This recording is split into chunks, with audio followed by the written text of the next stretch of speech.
வணக்கம். ஜோதிடத்தில் ஒரு பொதுவான கேள்வி இந்த திருமணத்தின் போது என்ன கேட்குறாங்கன்னா, தனக்கு வரக்கூடிய லைஃப் பார்ட்னர் வந்து கொஞ்சம் அதிகார தோரணையுடன் இருப்பாங்களா? கொஞ்சம் டாமினேட் பண்ணுவாங்களா? அப்படின்னு நெறைய பேருக்கு அது நார்மலான எதார்த்தமான கேள்வி இருக்கு. இப்ப உங்கள் ஜாதகத்தில் அதை எப்படி பார்க்கிறது அப்படின்னு கேட்டீங்கன்னா, இப்ப நீங்க எந்த லக்னத்தில் பிறந்திருந்தாலும், இந்த 7ஆம் பாவம் லக்னத்திலிருந்து 7ஆம் இடம் இருக்கும். அப்படியே கடிகார சுற்றில் எண்ணி வந்தீங்கன்னா, லக்னம் 1, 2, 3, 4, 5, 6, 7 இந்த 7ஆம் இடத்துடன் செவ்வாய் அல்லது சூரியன் தொடர்பு இருந்தால் அல்லது 7ஆம் அதிபதி உதாரணத்துக்கு இங்கே சுக்கிரன் தான் 7ஆம் அதிபதி. சுக்கிரன் வந்து வேறு எங்கேயாவது இருந்து சூரியன் உள்ளது செவ்வாயுடன் இருக்குது அப்படின்னாலுமே அந்த டாமினேட்டிங் கேரக்டர் இருக்கும். ஆனால் இந்த 2 கிரகங்கள் பலமாக இருக்கணும். நீச்சமோ இல்லை வந்து பகை வீட்லேயே இருக்கக்கூடாது. ஸ்ட்ராங்காக இருக்கும் பட்சத்தில் அந்த டாமினேட்டிங் டெண்டன்சி இருக்கும். அதே ராகு கூட இருந்தாருன்னா பிடிவாத குணமும் கூடவே இருக்கும். அப்போ யாரோ ஒருத்தர் கொஞ்சம் வந்து கீழே இறங்கி தான் போகணும், அட்ஜஸ்ட் பண்ணி தான் போகணும். அதே மாதிரி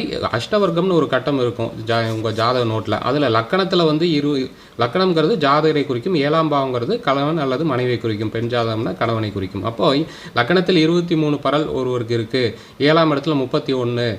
இதை விட இந்த 7ஆம் இடம் அதிகமாக இருக்குது, 5 பாயிண்ட்டுக்கு மேலே அதிகமாக இருந்தால் டாமினேட்டிங் கேரக்டர் வைப்பாங்க. நம்ம சேனல் சப்ஸ்கிரைப் பண்ணி பாருங்கள். நன்றி.